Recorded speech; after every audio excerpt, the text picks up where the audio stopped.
Salam Bapak Ibu semua yang terkasih. Hari ini hari Rabu tanggal 23 April 2025. Renungan kita berjudul Aku adalah Aku. Firman Tuhan kami ambil dari kitab Keluaran pasal yang ketiga, ayat yang ke-13 sampai dengan ayat yang ke-14. Demikian bunyi firman Tuhan. Lalu Musa berkata kepada Allah, "Tetapi apabila aku mendapatkan orang Israel dan berkata kepada mereka, Allah nenek moyangmu telah mengutus aku kepadamu, dan mereka bertanya kepadaku, bagaimana tentang namanya? Apakah yang harus kujawab kepada mereka?" Firman Allah kepada Musa, "Aku adalah Aku."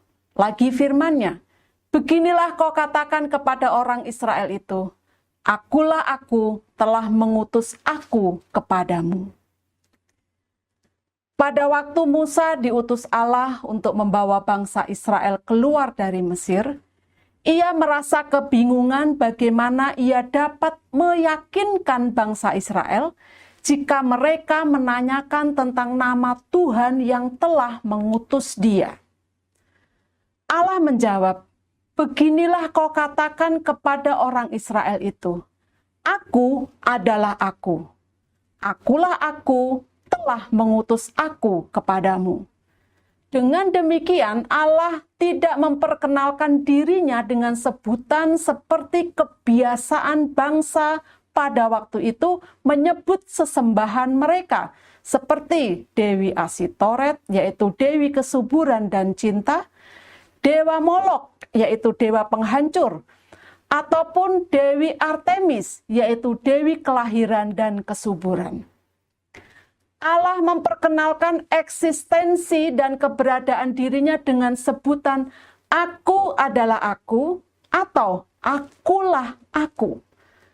Dengan sebutan ini Allah menekankan eksistensi dirinya yang tidak dapat terjangkau oleh pikiran manusia, tidak dapat dibatasi, dan tidak dapat dijelaskan dengan bahasa manusia. Tersirat juga di dalam sebutan ini pengertian tentang keesaan Allah dan kekekalannya. Melalui Musa, Allah memperkenalkan diri sebagai satu-satunya Allah yang berkuasa atas langit dan bumi dan atas segala ciptaannya. Allah yang tidak dapat dibingkai dalam pengertian dan pemahaman manusia. Allah yang berdaulat dan tidak terkungkung oleh konsep manusia. Yesaya 55 ayat yang ke-9 menuliskan, "Seperti tingginya langit dari bumi, demikianlah tingginya jalanku dari jalanmu dan rancanganku dari rancanganmu." Selanjutnya berfirmanlah Allah kepada Musa, "Beginilah kau katakan kepada orang Israel, Tuhan Allah nenek moyangmu, Allah Abraham, Allah Ishak, dan Allah Yakub telah mengutus aku kepadamu. Itulah namaku untuk selama-lamanya, dan itulah sebutanku turun-temurun." Pada ayat ke-15 ini kita menemukan kata Tuhan dengan huruf besar semua yang dialih bahasakan dari kata Ibrani YHWH. Dan ada dua istilah yang diperkenalkan kepada kita pada ayat ini, yaitu itulah namaku dan itulah sebutanku. Dari banyak ayat-ayat lain yang terdapat di dalam Perjanjian Lama, kita dapat memastikan bahwa yang disebut dengan namaku pastilah kata yang tertulis sebagai YHWH yang sangat populer dengan pelafalan sebagai Yahweh atau Yehovah. Seperti yang dapat kita baca dalam Keluaran 20 ayat yang ke-7.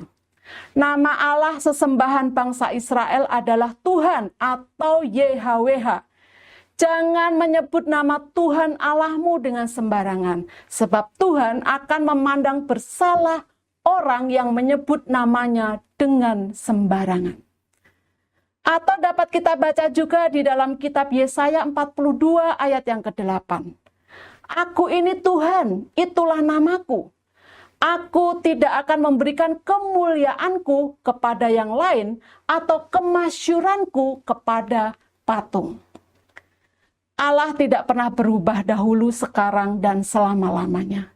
Ingatlah, kita hanya dapat mengenal Allah sejauh apa yang Allah nyatakan dalam firman-Nya. Oleh karena itu, biarlah firman-Nya sendiri yang membentuk pemahaman kita tentang siapakah Allah yang kita sembah itu. Kata-kata bijak.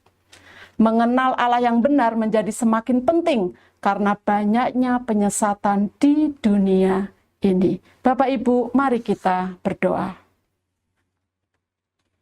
Terpujilah Engkau Bapa kami yang ada di dalam sorga, yang menyatakan dirimu sebagai Allah satu-satunya pencipta langit dan bumi.